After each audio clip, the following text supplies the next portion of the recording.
Hey everybody, it is ScardyGinge's. I am back with, I guess you could call this a tour of RuneScape. I'm basically going to show you some of my favorite places, basically from where it started and all the way up to Prif. So let's do this. Alrighty, so for those that played RuneScape since almost the very beginning, a lot of you started off on what's known as Tutorial Island. However, that's really no longer the case. Now it is more so you do a little quest and then you come over this way. We'll run the long way. We're going through, this is Berthorpe up here. Cows, where everybody starts their, their combat. Flax and all that. This is the nice little home teleport, or the home portal, where everybody buys their first home. At least I did. Anywho. Alrighty, so over here, this pleasantly plump little man here, Gudrick, he's the guy that basically starts off your whole entire kind of RuneScape adventure. He's who you get your first couple of quests through, and you end up here in Taverley. I think I called this place home for the first probably year and a half. I was not comfortable going anywhere else, and realistically, I didn't have any other lodestones unlocked. I think one of the most exciting things for me is this is where my lovely woodcutting journey began, and so as you can see, I have 99, obviously, like I said in the first episode, my first 99 was fire making, but woodcutting was my second. And again, that all started here with these lovely trees. And when you finally find out that you can't do the oaks because you're not high enough level. Yeah.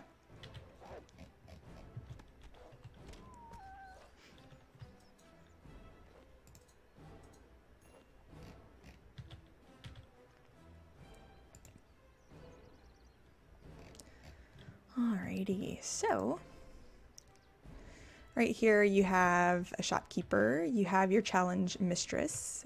She's who you turn all of your lovely daily challenges into. I try to do them as much as possible, but sometimes I don't. I extended this one and I have yet to do it, so I need to do that. But yep, gives you a nice little experience boost and sometimes nice little loot bags. And then right here, your lovely bank, which I showed you all in the first episode.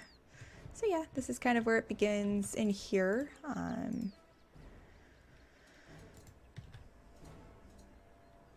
Towards this way, this is another great place to train combat for your lower levels.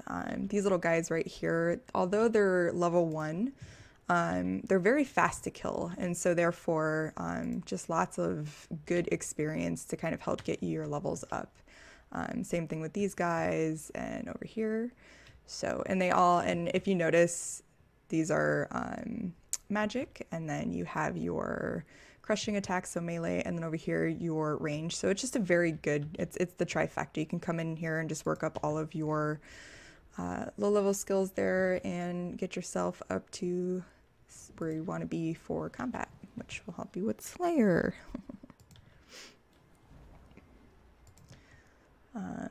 Over here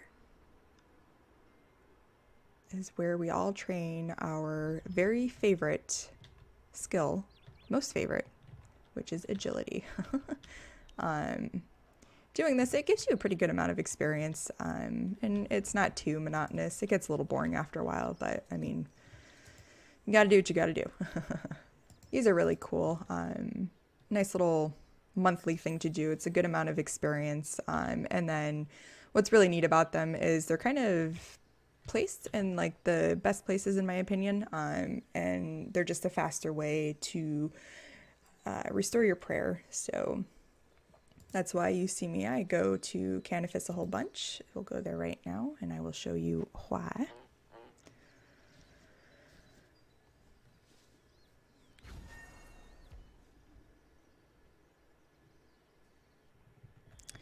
So right here, this is, to me, this is the closest one to a lodestone. It's the easiest way. Obviously my prayer points are full. But this is the one that I go to the most to refill. It's just easier for me, less running. I literally just have to walk over just a tick and I'm good to go. These guys right here are also quite well for training your magic. They are aggressive and they do a bit good of damage, but because of their level, they give you a good amount of experience. So, quite worth it.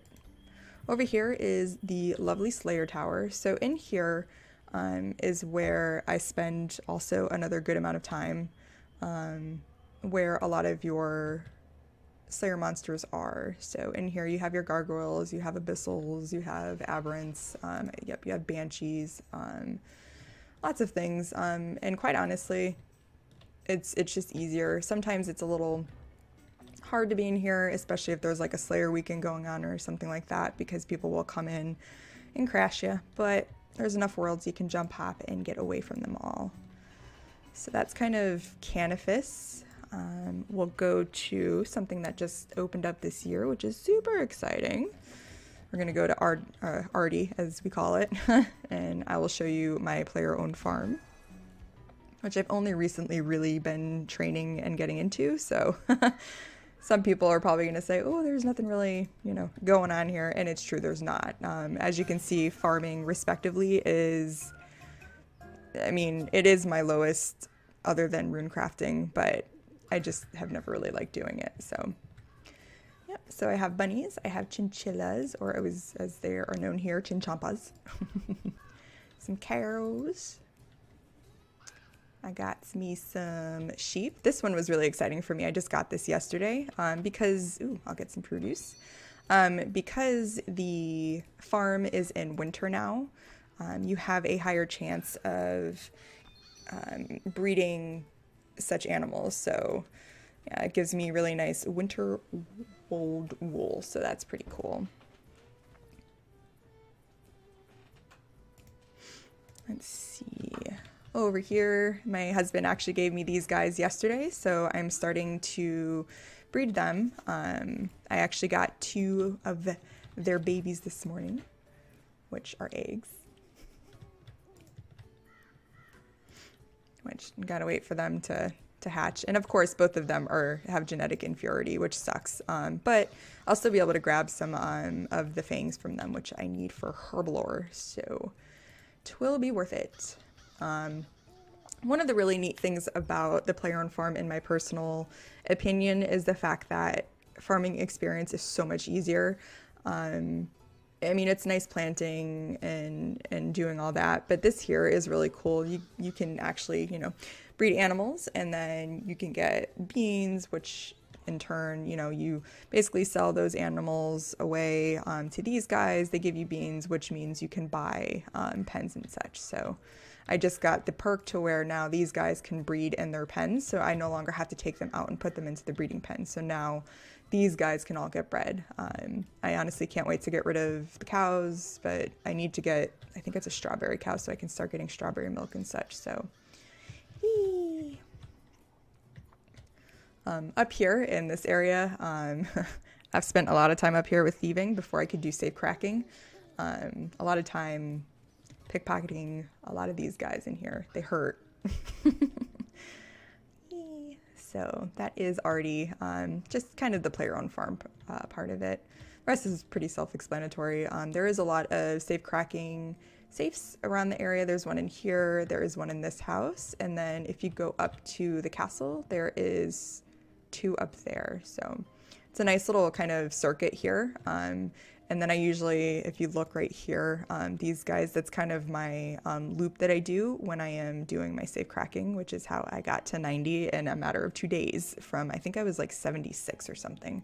So yeah, it was amazing. I gained 15 levels in 1 day. That was pretty immersion. Anywho, so we're gonna go ahead and end this on one of my absolute favorite places, which I'm positive a lot of people can agree with. Let's just check it out. Yeah, get in there. Boop. So This is the ever sought after Prif Dennis. I don't know how to say it, so I'm just going to call it Prif as everybody else does. It's very pretty. I would have it on ultra settings, but I haven't. I'm not going to. We're going to. So this is Prif. Everybody loves coming here, and you can't blame them. It is by far one of the most difficult places to get into simply because of the quests that you have to do. It requires one of the most annoying quests and longest quests, but I will link down to one of my favorite YouTube guides, Lil Dog. He helped me get through every single quest that I needed for Prif, so I'm very thankful for him. Anyway, so when you come in here, this is a lodestone. Obviously, you have two banks. Both of them have Grand Exchange clerks at them. You have your challenge mistress. Not entirely sure what he's for, or her, but up here. So one thing that's really neat about up here is as you're doing stuff around Prif, you get these little memory shards, and you put them in here, and basically you get memories and such. And so what it is you can unlock, I believe it's either 16 or 18 of them, and it's a nice little way to go through some lore. You have a portal to your port, a clan portal, and then dungeoneering, and then over here is known as the holiday portal. So whatever event is going on, it's going to put you right to that. You have your crystal tree patch, as well as a nice big bonfire that you can cook at. So over here, so there's something known as Tra Hour. A lot of us take advantage of it because you get corrupted ore from it, and which gives you really, really good experience. But all these guys here, so you have your adamant, these are rune, mithril, and then raw coal, and then over here is your sarin stones. You can cleanse those, I think at 90, it's like 91 or something. And then gems, there's also like a little gem mining place right here, which is quite nice. So, and then anyway, so when Tra Hour comes around, there's a chance that any of these may become corrupted, and so that means they won't run out, and then as you're mining them, you'll also be getting corrupted ore with it. So it's just a kind of nice extra little experience boost. So Morvron is now my Slayer Master, so I'm going to go ahead and get my next Slayer task from him. Let's see what he's going to give me. I'll do corrupted creatures, so I'll take you guys over there sometime. Menaphos is a mid-level skilling area. You unlock it through a series of quests as well, and it's just a great place to be when you're mid-level and you just don't want to be conventional about your skilling. So going out and just like cutting yews and stuff like that, they have trees there, and what's really neat about like everything that you do in there, you also gain reputation points and such. And so as you level up those reputation points, you also unlock certain perks for each faction. So there's like the workers and all that. And so it's really neat. But yep, so there's lots of stuff to do in here. As we all know, sometimes it's a little difficult doing certain skills because you have to run so far from the banks. However, here, most of the places around here have a little bank box. So this one is right here. So realistically, you're doing what you're doing, you're running right here instead of having to teleport back to the GE and such. So just, it's a little bit easier. So, it's also very pretty in here for Christmas. So this is one of my favorite places. This is, so the Max Guild is up here. Unfortunately, I'm not quite in there just yet, obviously. But in here, this is where all your 99s come to hang. So as you can see, I have my wood cutting and my fire making. I have many more to drop, but I'm very excited about them. So up here, just your other ones. And then this one right here is your invention for when you max that one out. And it's really neat. You can attune, and there's the quest banner that I will probably never get. But anyway, these here, you can attune them to go to certain places. So this one I have activated to where it'll take me to a crystal tree instead of having to go and find which one is active. So it's a nice way to be lazy. It's not lazy, it's smart, it's efficient. So another little flax place. Yeah, so lots of pretty neat things in here. Again, another place to work on your wood cutting. This is actually where I think I may have gotten my 99. I'm not entirely sure, but I think it was. So, because in here there's ivy, and then you also have the yews as well. So, just gonna come around here. I can't really do anything over here yet as I don't have the levels.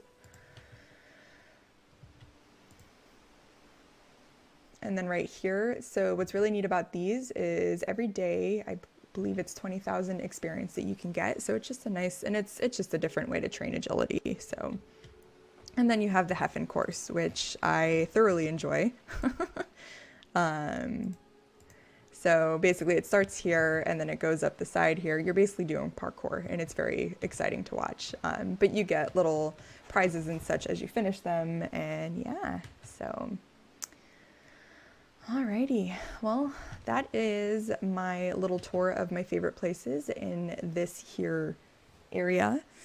But I think what I'm gonna do from here is, I think on the next episode, we'll go ahead and maybe talk about my road to 99 Slayer. But anyway, yeah, I think that's what we're gonna end up doing. So just wanted to give you a quick little tour of some of my favorite places here in RuneScape, and just to kind of tell you a little bit more about me as a character and all of that. I look forward to seeing you guys next time. Thank you for tuning in. And again, if you liked what you saw, please give me a thumbs up. And if there is anything you would like to see in the future, please leave me a comment and let me know. Thanks for checking in, and I will see you soon. Have a wonderful day. Bye.